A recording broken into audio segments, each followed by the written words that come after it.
কি বন্ধুরা, পেঁপে পেকে নরম হয়ে গেলেই ফেলে দেন? হ্যাঁ, যতক্ষণ ডাসা থাকছে, শক্ত থাকছে, ততক্ষণ খাওয়া যায়, কিন্তু যেই পেকে নরম হয়ে যাচ্ছে তখনই ছুঁড়ে ফেলে দিচ্ছি। হ্যাঁ, এটা শুধু তোমরা নাও, আমিও সেটাই করি।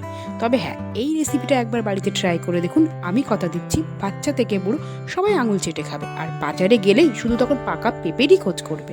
তাই চলুন এই পেঁপের ঘন্ট করতে কি লাগে সেগুলোই দেখে নেওয়া যাক। প্রথমে পেঁপেগুলোকে খোসা ছাড়িয়ে ডুবো ডুবো করে কেটে গ্রাইন্ডারে দিয়ে এরকম একটা পেস্ট করে নিতে হবে। পেস্টটা আপনারা হাতে চটকেও করতে পারেন, তবে তখন একটু গোটা গোটা থাকে।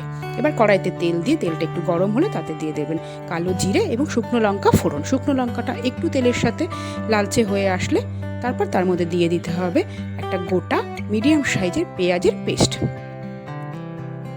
এই রেসিপিটা দারুণ খেতে হয়, আমিও সত্যি জানতাম না, তবে আমিও ট্রাই করেছিলাম এটা প্রথমবারই। তেলের সাথে পেঁয়াজটা ভালো করে কষিয়ে নিয়ে দিয়ে দিতে হবে হাফ চামচ রসুন বাটা। রসুন বাটাটা ততক্ষণই তেলের সাথে কষাতে হবে যতক্ষণ তার কাঁচা গন্ধটা না যাচ্ছে, নইলে কাঁচা গন্ধ থাকলে তরকারি কিন্তু খেতে একদমই ভালো লাগবে না।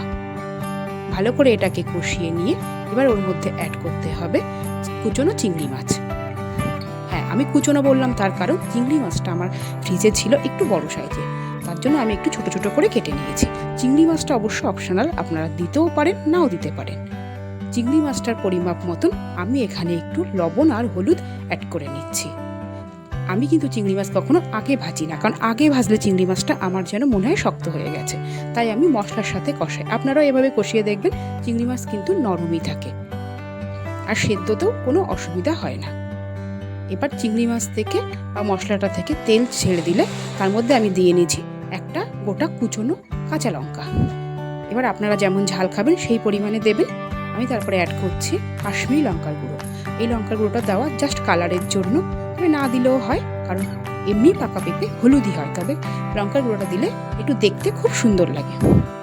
এবার দিয়ে দিতে হবে পেঁপের সেই পেস্টটা, দিয়ে কিন্তু গ্যাসটাকে মিডিয়াম টু লো হাইতে রাখতে হবে, নইলে তলাতে লেগে যাওয়ার একটা চান্স থেকে যায়, আর তলা লেগে গেলে কিন্তু খেতে একদমই ভালো লাগবে না, কারণ তখন ওই লেগে যাওয়ার গন্ধটা এই মিশ্রণটার সাথে মিশে যাবে। এবং এটাকে ঘন ঘন নাড়তে হবে।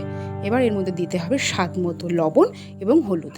আমি এখানে চিনিটা দিতে বা দেখাতে ভুলে গেছিলাম, আপনারা আপনাদের স্বাদ মতো একটু চিনি দিয়ে নেবেন, তাহলে স্বাদের ব্যালেন্সটা ঠিকঠাক আসে। এবার যদি কেউ মিষ্টি একেবারেই পছন্দ করেন না, তাহলে একদমই দেবেন না। আর এই রেসিপিটা কিন্তু বারবার নাড়বেন, নেড়ে নেড়ে এটাকে একদম শুকিয়ে ফেলতে হবে।